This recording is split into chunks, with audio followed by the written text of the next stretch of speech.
spot, bringing stats like a kingpin. MMA knowledge meets his nephews all lean in, breaking down fights, codes that daddy supreme on. Just a tip show, he's cooking up a dream. Uncle Weezy, he the man, dropping fight facts, got it all on hand. He the stat attack grand, MMA guru, more than just a fan. Wanna know the numbers? Weezy got them cataloged, from the fighters reach down to how many times they dog. Just a tip living, breaking it down slick, hit you with the knowledge, won't miss a single trick. Uncle Weezy, he the man, dropping fight facts, got it all on hand.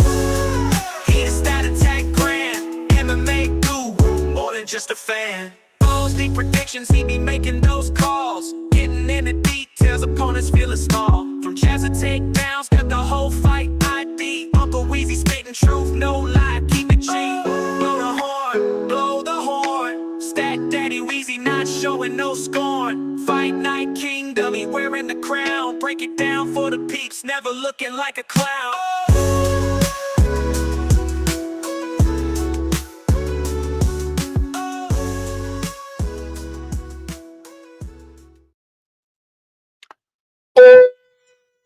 Yes. What's going on, everybody? It is Friday afternoon, 1:15 Central Time in Chicago. We had the weigh-ins for these fights late last night in Abu Dhabi, middle of the night. Saw that Mackenzie Dern made weight. Saw that everybody on the card made weight, actually. So we got all these fights being official in Abu Dhabi. Everybody's on weight and ready to go. We got 13 fights on this card. So I've picked out 4 bets that I like a lot this week. Put them all together in a greasy 4-leg parlay that's coming out to about plus 639 on DraftKings Sportsbook right now. So let's get into it. Let's talk about these bets that I have going on this week. I usually have banners for you guys with the bets, but I haven't actually put them in. So you're going to have to stay with me here for just a second as I put these in. But I don't know. This week's a week that I like quite a bit, and I am not completely ready to say that I'm done with my bets yet this week. I've got a couple of parlays. I've got like 7 prop bets, and I'm going to be adding some more. But let's talk about this parlay first. The first one that we're going to talk about is going to be the Guram Kutateladze money line. He's Uncle Weezy's ass shaving of the week this week. I think he's going to win and win dominantly. There are a lot of narrative issues that are standing in the way of Jordan Vucenic in his UFC debut. Number one, he just fought 2 weeks ago. He fought some can in Cage Warriors. He was a minus 2,200 favorite. He kind of easily went through this guy with no problem. And then a couple of days after winning that fight, he was offered this fight in Abu Dhabi against Guram. So got a 14-day turnaround. You got 2 weight cuts in a 14-day period. You got him fighting up a weight class against the guy in Guram Kutateladze, who's been in there against guys like Ismagulov, Gamrot, Brenner, Felipe Silva. Even when he was fighting in Brave on the regional scene, this guy was fighting the best regional scene competition. Guram's got a ton of power on the feet, and this is a huge step down in competition for him. There's really no other way to put it. Guram's going to be the much better striker here. I think people think that Jordan Vucenic is going to have grappling success against Guram. I would suggest that if Gamrot had no grappling success, the guy that beat Arman Sarukian, if Gamrot couldn't out-wrestle and out-scramble Guram Kutateladze, I'm really not sure how 145-pound Jordan Vucenic is going to do it on 14 days' notice. You know, a long weight cut, a long flight to Abu Dhabi, UFC nerves that go along with making that debut, a potential adrenaline dump. I'm looking for Guram to win this one by second round KO. And let me add that there. And we'll bring this up here. So, yeah, Guram Kutateladze's money line is minus 220 for this fight.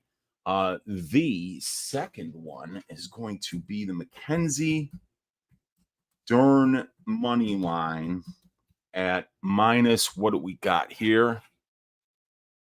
Minus 112. That is going to be leg number 2 of this parlay. And we're going to put that in there. I'm kind of surprised that this line is so close. Let's look at something here. This is something I always like to look at for any fight that's got a close line is, where's the finish only prop? Who's the fighter that's more likely to win this fight inside the distance? And you can see it right here. It's Mackenzie Dern's finish only prop is minus 335. So here on BetRivers, they're giving her over 75% of the finishing equity in this fight. And I would suggest it's closer to 90 or 95% because Lupi Godinez is not finishing anybody at this level. She's barely outstriking, Emily Ducote. She's getting outstruck by Angela Hill. She loses to who did Lupi lose to? That she lost to Virna. That's not a bad loss at all. But Mackenzie Dern has beaten Virna. Mackenzie Dern has beaten Angela Hill, 2 girls that beat Lupi Godinez fairly easily. And the reason that Lupi is losing some of these close fights is that she just doesn't have any power. So you're taking a girl whose best attribute is her wrestling, and you're taking that wrestling and you're taking it right out of the equation for her, and you're turning her into a striker with no power against a more powerful striker in Mackenzie Dern. And if this fight does go to the ground, and it is going to go to the ground at some point, Lupi's going to be completely and totally outgunned while this fight is on the fate. I think it's 50-50, but Dern's pressure, I think, is going to look good optically to the judges. Also, the fact that she hits harder, I think, is going to look optically good to the judges as well. But once this fight gets to the ground, you can't do anything but play defense when you're on the ground with Mackenzie Dern. She's just too good. A 2-time Brazilian Jiu-Jitsu world champion at the black belt level. You just don't want to be on the ground with this girl, and the fight will go to the ground at some point. So I think even if it doesn't, Mackenzie Dern can actually win this one on the feet. I don't understand. I get it. Lupi's a good boxer, but she's not dangerous at all. So I think, somebody like, Jessica Andrade, who beat Dern, Yan Xiaonan, who beat Dern, Marina Rodriguez. These are actually dangerous strikers. These are the top notch of the division when it comes to strikers. Amanda Lemos as well. Nobody's mentioning Lupi Godinez's striking in the same breath as Marina Rodriguez, Yan Xiaonan, Lemos, Andrade. They're not even close. So I'm surprised by where this line is. I think Mackenzie Dern's the bet of the week. She's the more marketable girl. She's a 10 times better grappler. She's got more power on the feet. She's fought, beaten, and lost to the better brand of UFC competition. So Mackenzie Dern's money line at minus 112 is something that I'm absolutely loving this week. The third leg is going to be the under 1.5 rounds in the co-main events, which is Oleksiejczuk, JCZUK, versus Magomedov. And that one is sitting at about plus 100, I think, right now. Let me see. Let me make sure.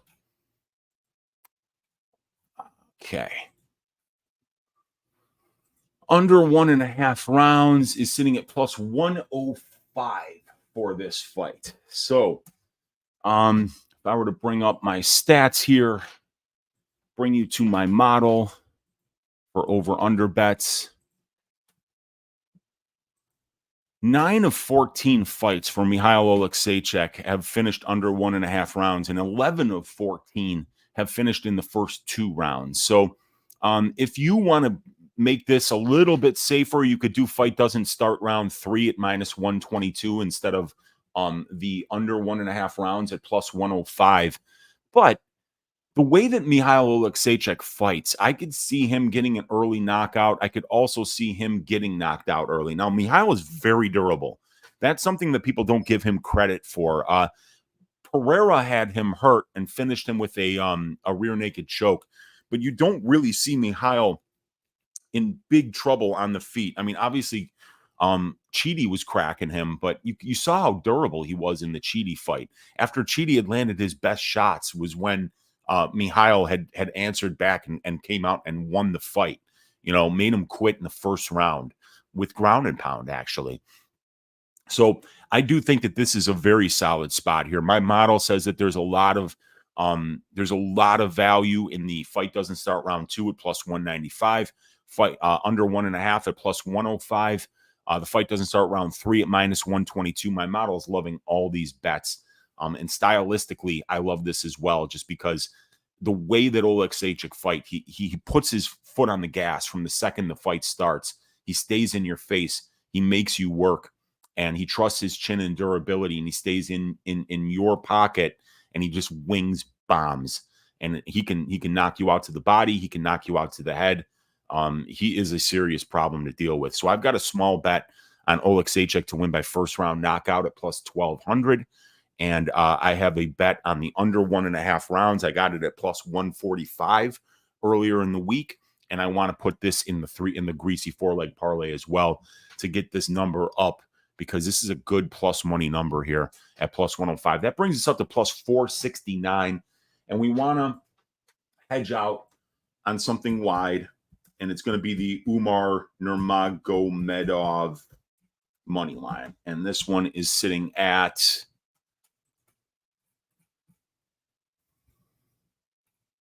Umar 44. All right. So minus 335 for Umar. And let's get that. There we go. The Umar Nurmagomedov money line at minus 335 brings us up to plus 639 on DraftKings Sportsbook.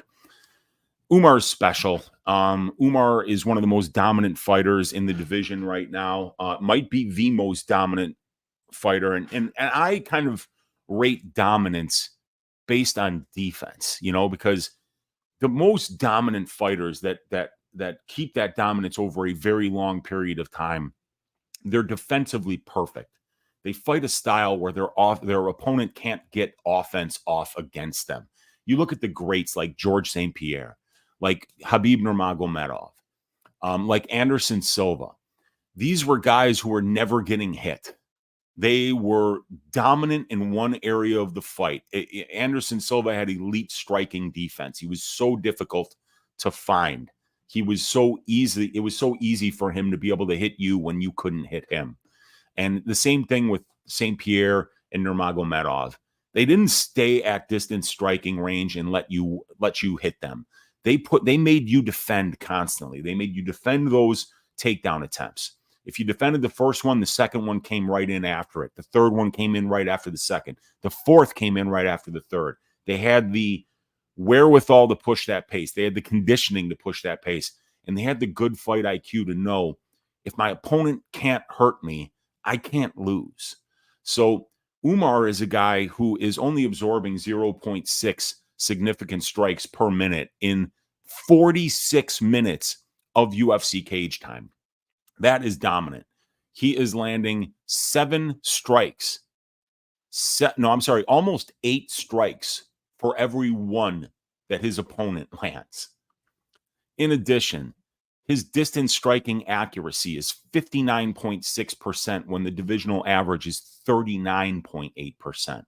So at distance striking range, where we're not even talking about the wrestling, we're not even talking about the clinch, at distance striking range, Umar Nurmagomedov is landing 4 strikes for every one that his opponent lands. He lands 4.7 distance strikes per minute and only absorbs 1.2.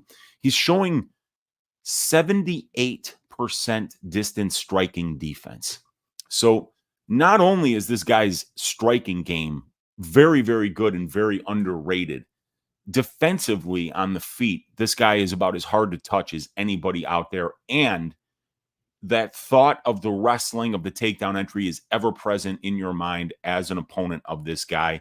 And when he gets it to the ground, 4.5 takedowns per 15 minutes on 8.1 attempts. He gets his takedowns at 56%, 20.5% better than the divisional average. He's never been taken down in a UFC fight. He's got 100% takedown defense. He's winning 97% of the control time positions, and he spends about 60% of his UFC cage time in control time positions, and he's winning 97% of those positions. The other 40% of his UFC octagon time, he's at distance striking range, and he's absorbing 1.2 distance strikes per minute, while somebody like Sandhagen is absorbing 4.6. Yes, there is a massive strength of schedule advantage for Corey Sandhagen here. His last 11 fights have been against top 15 competition in the UFC. This guy has went through an absolute murderer's row of the bantamweight division, which is the toughest division in the entire UFC. So this is a huge step up in competition for Umar Nurmagomedov. And if we cash the first 3 legs of this parlay, we can easily hedge out here and just say, all right, we'll take that Corey Sandhagen money line on the 4th leg here and guarantee ourselves a profit. But I think that Umar Nurmagomedov is absolutely special. The toughest opponent he's had so far is Hani Barcelos, and the way that he toyed with Hani at distance striking range, I found to be very impressive. So I'm taking Umar Nurmagomedov as the 4th leg of this parlay at -335, easy hedge out leg. When we put this all on BetRivers, we see that it comes out to +639 here. If we were to put this parlay together on Bet Online, we would get Umar -315, and then this would be the under 1.5 at +103. Why won't you show me the bet slip? Oh my God. All right. It's making me do it again. Sorry. Kutateladze, money line -215. Dern, money line -112. Umar, money line -315. Under 103. Comes out to +642 on BetRivers Sportsbook. 639, or I'm sorry, Bet Online Sportsbook has the best price at +642. DraftKings has -120, -105, and Umar +580 on DraftKings. So the best place to do this parlay right now is Bet Online Sportsbook at +642. What's going on with you guys in the chat?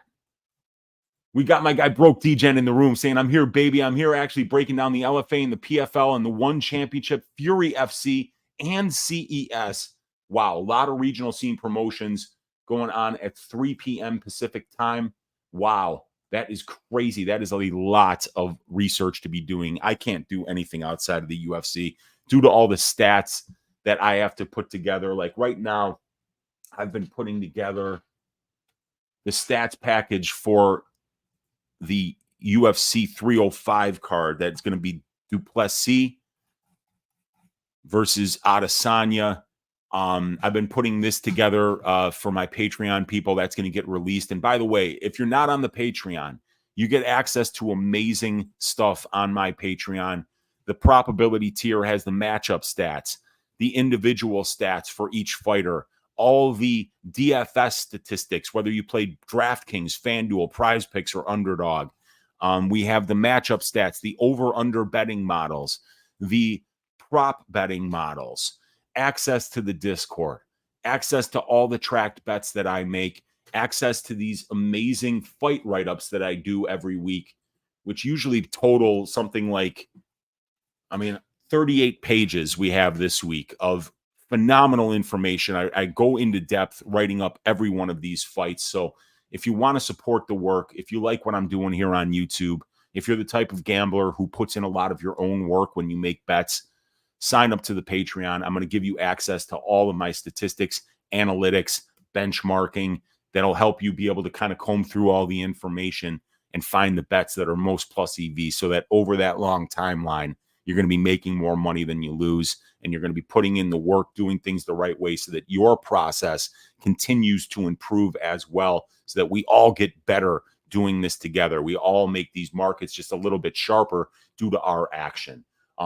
Tapology guys have good stuff. There, one guy in the comments makes a comment in every discussion and knows every single regional fighter somehow. Yeah, some of these guys on Tapology really know their shit.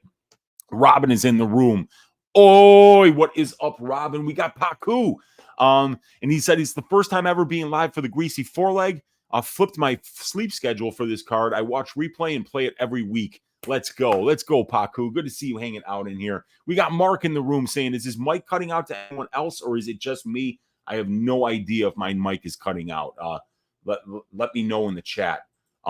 We got smash the like for our guy, you lazy schmuck, says Silky B. All my best. Good to see you hanging out in here, Silky. We got Majin in the room saying, "Oi, what's up, Unc? What's going on, Majin?"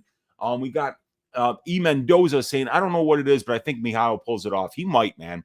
I don't think Shara is that good. Shara is a phenomenal kickboxer, but there's no money in kickboxing. So like he was just like, all right, I guess I'm doing MMA now." And he just doesn't look like he's a great MMA fighter yet. I mean, the ground game, yikes. The ground game is awful. And also, I just don't see it from him. I mean, he looks like an interesting guy. He's got phenomenal kicks and great stand-up, but this is MMA. It's going to be interesting to see how he deals with Oleksiejczuk's pressure. And yeah, Mark says he thinks Mihail wins as well. Dude, you think Vucenic is gonna buzzsaw Guram, huh? I just don't get it, Broke D-Gen. I don't see where people think that Vucenic is gonna beat this guy. I don't see it, but we'll see. I might be wrong. But the ass shaving of the week is usually my strongest pick, and I'm going with him this week. Corey's significant strikes line is set at 60.5. What do you think of that? You like the under? Yeah, I mean, he would have to fight like 50 minutes. No, wait. I mean, I'm sorry. He would have to fight. Do I have my calculator? I got my trusty BA2 Plus here from Texas Instruments. Shout out Texas Instruments. Let's look at the numbers, right? Nurmagomedov is absorbing 0.6 significant strikes per minute. So at 0.6 times X equals 60.5. So it's going to be, we're going to do 60.5 divided by 0.6. So at that rate, he would have to 60.5 divided by 0.6. 100.88 minutes that fight would have to last in order for him to hit 60.5 significant strikes. At distance, Corey Sandhagen lands 6.7, but Umar only absorbs 1.2. So if you were to do a weighted average, 114 minutes, 19 minutes. So we could take 114 plus 20 or let's do 114.8 plus 19.1. That's 133.9 minutes of distance striking time for these guys. I'll store that.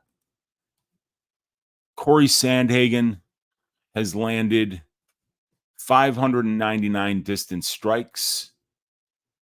I'm sorry, 774. So we got 774. And how many has Umar absorbed? 23. So 797 strikes, store 2, divided by recall 1. So it would be about 6 strikes per minute, according to this. But obviously that's because Sandhagen hasn't fought Umar yet, who just doesn't absorb strikes. So I kind of like that. Guram has not won a fight in the UFC. He's literally gotten knocked out by the donkey and has not won a fight in the UFC. Yeah, he beat Mateus Gamrot. And if you think that Jordan Vucenic is going to out-grapple Mateus Gamrot, I'm here to tell you that that's not going to happen. But we'll see, man. It's a fight. Anything can happen. But I think that Guram's going to knock this guy out. His win is a disgusting, terrible split decision loss versus Gamrot. He didn't win that fight. Very close fight. Ass-shaving Vucenic. Guram got knocked out by a terrible fighter in his last fight. Elvis Brenner's not a terrible fighter. Like Jordan Vucenic, I think we're going to find out. I mean, these Cage Warriors guys, unless you're Conor McGregor or Ian Gary, wind up being frauds every time. I mean, people were parlaying Keelan Lawford last week. He went out there and lost to a guy on short notice that's a flyweight. Yeah, I like Guram a lot here. Umar absorbs the least strikes per minute in the UFC. Insane. Yes, it's amazing. Good luck, Unc. I've got 2 of those legs as straight bets. Oh, he says Remdog. Vucenic was waiting for this his whole life. Just got to finish still a couple days ago that he can fight again. He didn't take any damage. He's ready to go. Yeah, because he fought somebody that is an absolutely terrible fighter that he was a minus 2,200 favorite against. So yeah, he looked good against that guy. But I would suggest that if you look at Vucenic's last 3 opponents, I think Guram could beat them all in the same night. I think you just bring him into the cage one after the other. He would knock them out all in the first round, and then he'd probably go out and have a nice dinner with his buddy Hamzat. Oh, wow, that's a glitch that keeps glitching. I didn't write all caps. Don't worry about that, man. Had to hit that Corey money line, says Silky B. It's a big plus money number, and Corey Sandhagen is by far the toughest test that Umar has seen thus far. I love hedging out on a fat last leg, and if you're going to give me Umar at that price, I think it's a great last leg for the parlay. But yeah, I mean, like if I see Corey having some success early, it's going to be like, holy shit, maybe this is too much too soon for Umar. We're not going to really know until they get into the cage how he's going to be able to put his offense on somebody as experienced and high level as Corey Sandhagen. We got Jeff in the room with the fist. We got Broke DGen likes Corey Sandhagen this week. I like Corey a lot as a fighter. Olajuwon's late, but we here. Good to see you in the fight and as a fighter, as his whole career. Yeah, man. Yeah, I like Sandhagen a lot. Let's cash this baby, Olajuwon. We got if Umar just mops Corey, this division is in trouble. I had to take a flyer on Corey even for $5. Nothing wrong with that. Just smash some Nuno kebab. There you go. Highly recommended over on Kedzie. Shout out Nuno kebab. My guy Jeff K, a Chicago original here. Yeah, I know that place well. E Mendoza saying, what's y'all's thoughts on the over 1.5 in Alvarez versus Brenner? It's been almost close to Alvarez money line, but I like Brenner here as a hedge. Was JW on the prop? We look at the over-unders here on my betting model. Alvarez Brenner. Now, I've got the under 2.5 in this fight at minus 150 as a parlay piece. 6 of 7 Joel Alvarez fights have went under 2.5 rounds. The only one that didn't was against Damir Ismagulov, and Damir couldn't finish a banana. So I think that this fight is going to finish under 2.5 rounds.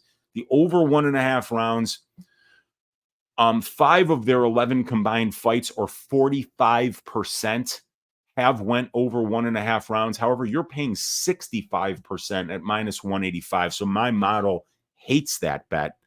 And in addition, I think that these guys both hit very hard on the feet, and I think that they're both prolific finishers. So I don't like the over 1.5. I would much rather lay minus 150 on the under 2.5 than lay minus 185 on the over 1.5. Sports Fanatic Big Gibbs is in the room saying, I got Sandman Unk. Easy hedge, like you said. Yeah, that's what you do, man. If you're on that Sandman side, and I got no problem with anybody being on Corey Sandhagen this week. There's excellent arguments for how Corey Sandhagen wins this fight.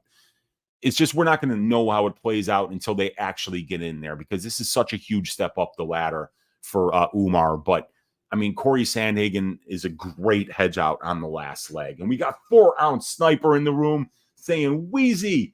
And we got D Spearman's at work with an earpiece in. Let's go, D. Good to see you hanging out in here, brother. We got, let's see, Broke DGen saying, you're the same price as the Adam Friedland show Patreon Premium. It seems like he puts the premium episodes with Adam doing girls and the bad guests on Patreon. Nick Mullen will do good guests. Okay. We got 4-ounce Sniper saying, oi, the mic. Yeah, the mic slightly cuts out, but it's not that bad. I'm going to have to listen to this back and see what the mic is doing. Thank you for the heads up on that, you guys. We got Jonathan Edwards is back again for a live and saying, I like parlays how I like my chicken. Greasy chicken. Hell yeah, JJ. I'm with you, brother. I'll say right now, Vucenic is going to be 10 times the fighter that Ian Gary is. And Gary lost that fight. Oh, the last fight. That was a close one against Michael Page. Yeah, that was a very close one. He lost that last fight versus Michael Venom Page. He didn't land any damage. He just laid and prayed, and they gave it to him. What a joke. Yeah. Weezy 2024 says, my guy Sean V. Sean, I hope your dog's doing better, man. I saw on Twitter that your dog might be some cancer in the mouth or something like that. I hope your dog does better, man. I'm a big dog lover, and much love to your dog. Hopefully hopefully he picks it up good and gets better. Let's roll. My guy in the room saying, oh, yes. I just want to tell you, you're the best at content in the MMA world, period. Let's get this ass shaving of the week in this four-legged greasy parlay. Appreciate you, my man. Good to see you hanging out in here. Vucenic versus Gary tomorrow. I'll bet any amount on Jordan taking him out right away easily. Dude, don't do that. Vucenic is fucking featherweight and Gary is a welterweight. They're not in the same class. Ian Gary's undefeated as a pro. This guy got 7 shades of shit beaten out of him for 5 straight rounds by Paul Hughes. I mean, that Paul Hughes fight, he probably almost got finished like 4 different times. Jordan Vucenic is not on Ian Gary's level, not even close. They're 3 weight classes apart, 2 weight classes apart. Yeah, man. I mean, if Vucenic goes to Abu Dhabi on 8 days' notice and beats Guram, then fuck yeah. I mean, like, he's going to do very well in this organization, especially when he starts cutting back down to 145, which is the weight class that he actually belongs at. But to say that he's going to go out there and beat Ian Gary, a guy who's undefeated as a professional, a guy who just beat Michael Venom Page, I mean, it's a huge stretch. It's a massive, massive stretch. E saying, okay, interesting. What's your most confident picks this week and over-unders? Well, I like all these picks on the parlay, Jonathan. I've got a lot of track bets this week. I love violence in the Oleksiejczuk fight. Fight doesn't start round 3. Under 1.5. Fight doesn't start round 2. I bet the under 2.5 rounds in the Gaziev fight at minus 135. I kind of like the fight doesn't go to decision for the Dennis Teolulin versus Cedriques Dumas fight. I like the fight doesn't go to decision for the Mirzakhanov-Menafield fight. I think those would be 2 decent parlay pieces this week. But the probability parlay this week, under 2.5 rounds for Joel Alvarez versus Brenner. And the fight doesn't start round 3 for Oleksiejczuk versus Magomedov. I love Conor McGregor. I hate Ian Gary's guts. Everybody hates Ian Gary's guts. I think that's, broke, DGen, why you're saying that Vucenic beats him. It's not because you think that Vucenic is actually better than Gary. It's because you hate him so much. And he's done a really good job of making people hate him. Ian Gary might be a genius because he's playing that heel role and he's doing it really good. It almost looks like he doesn't know that he's playing the heel role, which makes him even more hateable. I mean, it's a wild. Let's see. He's literally a loser who lets his nutritionist lick his ball sack and pound his wife. Oh God, everybody hates Ian Gary, man. I don't know why. Well, I know why. I know why they hate him. Pascal saying, we got Pascal saying, I'm just here to tell you Mackenzie Dern made weight and I'd let her shave my ass any day of the week. Hello. We got Pascal in the room. Good to see you hanging out in here. Appreciate you, brother. Ian Gary complains on social media about his treatment on social media. Yeah, he does. And that's the worst thing you can do is be on social media being like, why does everybody hate me? We got KVOTHE MMA. I mean, don't add the leg to your parlay if you're planning on hedging. If you're paying vig both sides of the bet. No, I agree. But the point is that if we got a plus 638 and we got the first 3 legs in the bag, you could take that last leg if you feel like it. Bet on Corey Sandhagen for 1. Let's say you put 1 unit on the parlay, right? You could take 1 unit and put it on Sandhagen at plus 240 or whatever. That way, if Sandhagen wins, you lose the 1 leg or you lose the 1 unit on the parlay, but you win 1.4 on the hedge out. So you will win either way. You would win either 5.34 units or 2.4. So I mean, yeah, you're paying vig, but you're winning. So I think that's the good thing on parlays is that, you know, obviously it's a 4-leg parlay, so it's hard to hit 4-leg parlays. We've had a lot of these crash and burn on the last leg, so there's nothing wrong with just saying, all right, I'm going to lock in a little bit of profit here, especially if you've got more than 1 book and you're not hedging out on the book that you've got the parlay on. You should never do that because then the book might limit you. But if you've got multiple books, there's nothing wrong with hedging out and guaranteeing yourself a profit. We're trying to be long-term winners here. But I do it sometimes, and other times I don't do it. It just depends on how I feel. Yeah, I finished the 4-leg. The 4 legs for the parlay. Guram Kutateladze money line, -220. Mackenzie Dern money line, -112. Under 1.5 rounds, Magomedov versus Oleksiejczuk, +105. Last leg, Umar Nurmagomedov, -335 money line. That comes out to +640-ish on or 630-ish on Bet Online and BetRivers Sportsbook. Let's see. Thanks, Weezy. She's doing better. Glad to hear that she's doing better, man. Give her some fucking peanut butter and give her a good scratch on the belly and let her know that you love her and let her know that her Uncle Weezy's rooting for her. We got Jeff saying, anyone else see those sphere prices? Shame, Dana, shame. Yeah, dude, that's going to be like the biggest card of all time in terms of production value, according to Dana White. So I'm sure that they are going to be pulling out all the stops and trying to give people their money's worth for that card. That's going to be really interesting to see like the pictures from inside that place when they're doing that event. Vucenic is 55 down now. He doesn't belong at 45. He's huge. Well, he's fought all but one fight of his entire career at 145. So he might be a 55er now, but Guram's been fighting 55ers his whole career. Oh, yeah. Do you have or care any opinion? No, I don't have any opinions on PFL. Guys, just handicapping 13 UFC fights every week, along with all the stats shit that I have to do behind the scenes. And like literally this week, between stat diggers, just the tip, balls deep breakdowns with Uncle Weezy, probability, the DFS show, this stream that I'm doing right now. I mean, I've probably been on camera for like 10 hours, and I'm not even joking about that. So unfortunately, like, I barely even get to watch other cards when they happen. Like, I'd love to sit back and spend 3 hours watching Fury FC or watching UAE Warriors or not so much PFL or Bellator. Like, PFL's pacing is disgusting. But yeah, I wish I could spend that time watching, but researching is completely out of the question. And Broke Degen says he thinks Ian is super. You think he's overrated, huh? Dude, his striking is so good, though. I mean, I know you hate the guy, and I know everybody hates the guy, but his striking, it's really good. He's huge for the division. He's super technical, and the Brazilian Jiu-Jitsu is definitely getting better as well. I think that Ian's a really good fighter.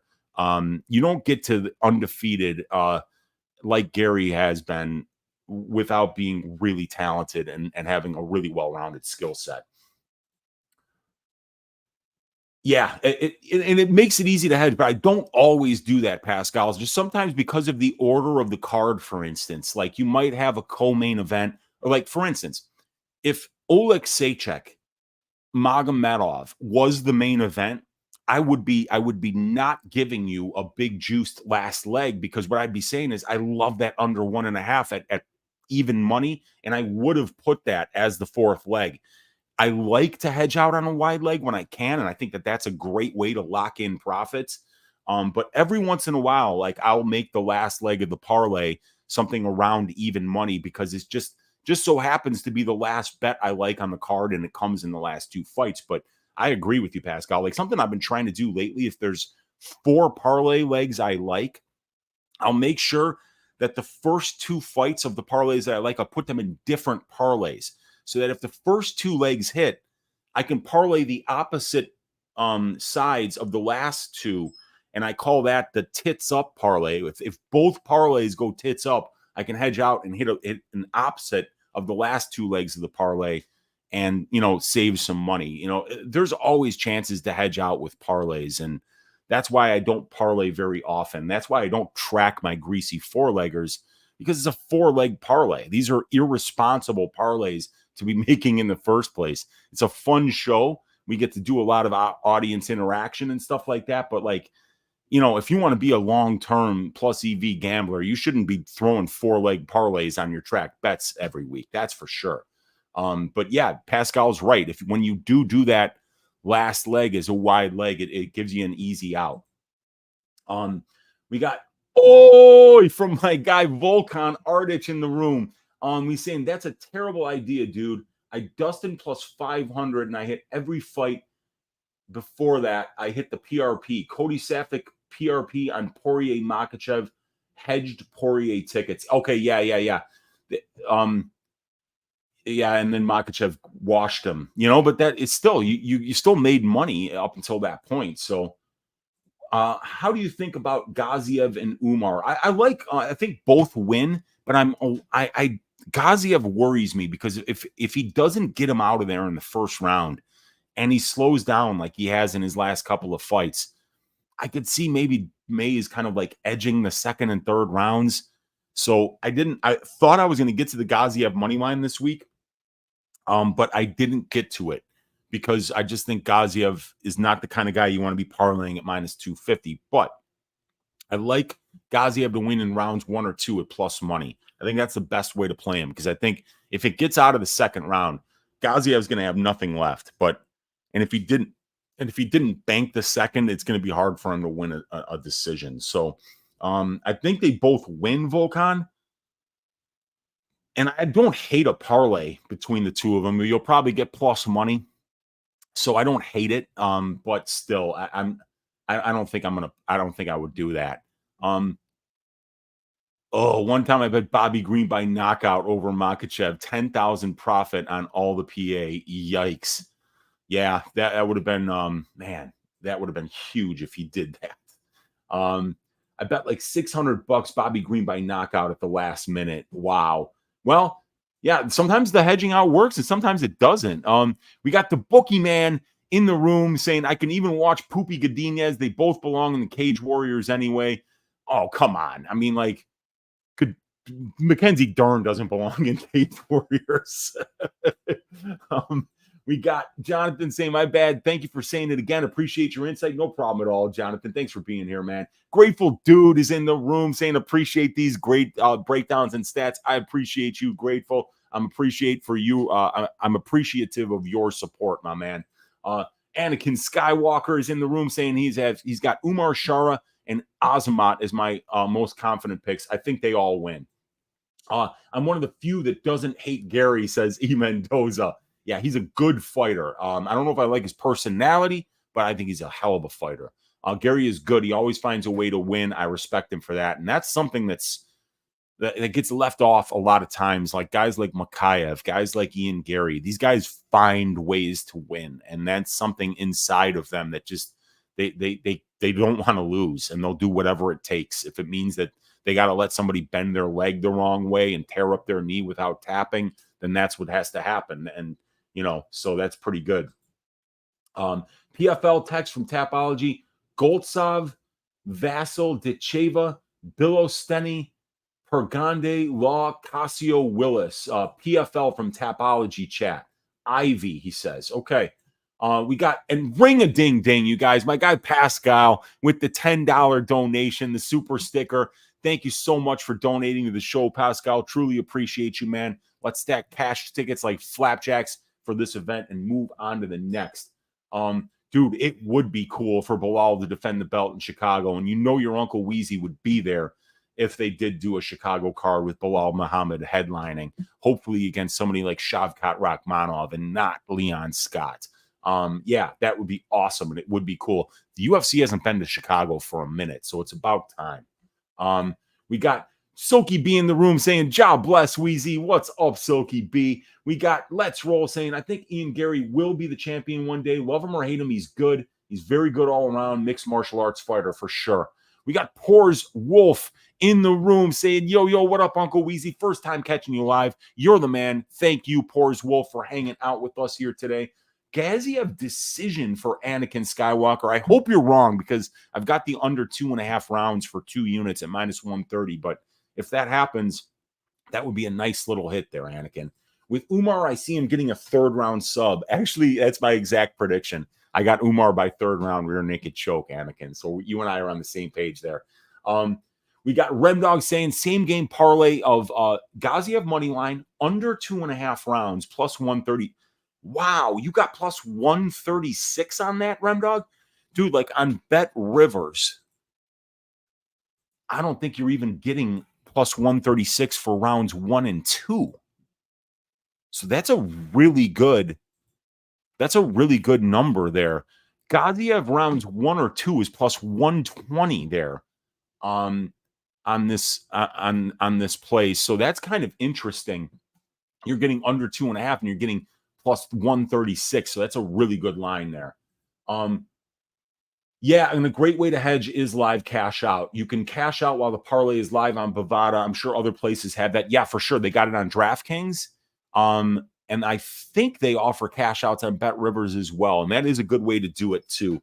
If you can find a way to cash out where you make even more money than what the cash out option is, that's obviously the best way to go. But that's the easiest way to do it, Broke DGen, that's for sure.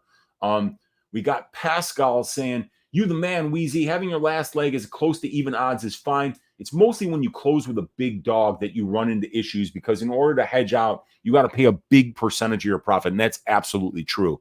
Yeah, and if a big underdog was your last leg of your parlay, you know, I don't think that's a good way to craft a parlay. I agree with you 100%, and it puts you in a situation where there isn't really a hedge out option. But what our guy said earlier about was like, yeah, if you're planning on hedging out, just leave the last leg off, and that has some validity to it as well. It's definitely one of those personal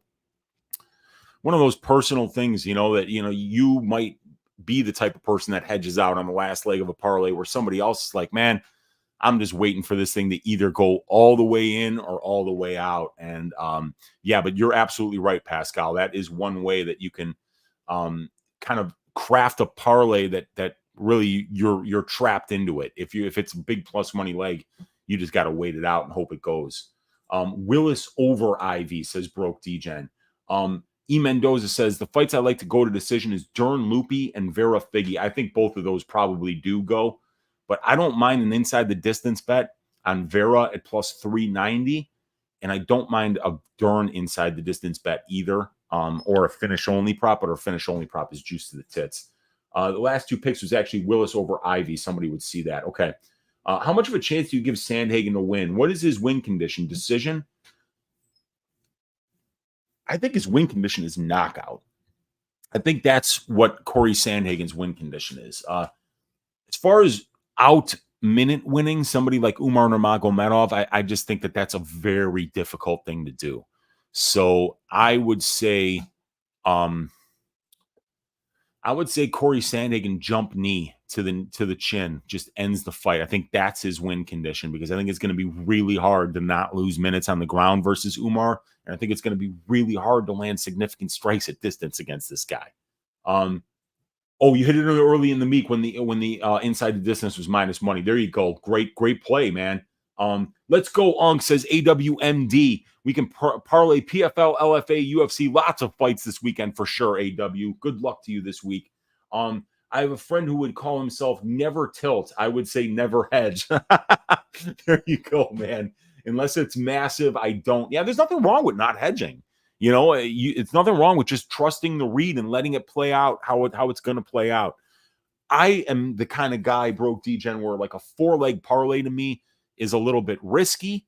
It's a little bit irresponsible. So I feel like I'm being irresponsible by placing the bet, and then I'm being responsible when 3 of the 4 legs of cash, and I'm saying, you know what, I'm gonna just make sure I profit here and take a little bit of that potential profit off the table should the 4th leg hit. And best fights to go over or the distance. For me, I mean, Dudakova Hughes probably goes over, but that obviously is too juiced to play. I don't mind an over in the Herbert Bedoya fight. I don't think I'll be getting there myself. I don't like a lot of overs this week. I like violence on almost all of these fights. In the beginning, Shara had 2 working eyes, and these eyes could see the same fighter in front of them. House all day, Weezy. My guy Greenbat talking about house music. Got my turntables back here, man. Got to get back into spinning music again, man.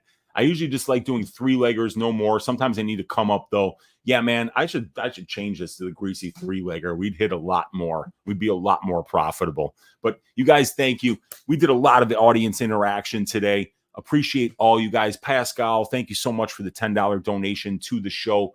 The Patreon, you guys, you get access to just an incredible amount of information. You get the probability show notes. You get the fight write-ups. You get 4 hours of subscriber-only content that is not available on YouTube. Probability, balls deep breakdowns with Uncle Weezy, the stats packages, the betting models, the access to the Discord, access to all the track bets, only $25 a month. Join the Patreon, support the work. Show your Uncle Weezy that you love him and that you're here to support him with all the hard work that I put out for you guys on YouTube for free every single week. Appreciate you guys for watching.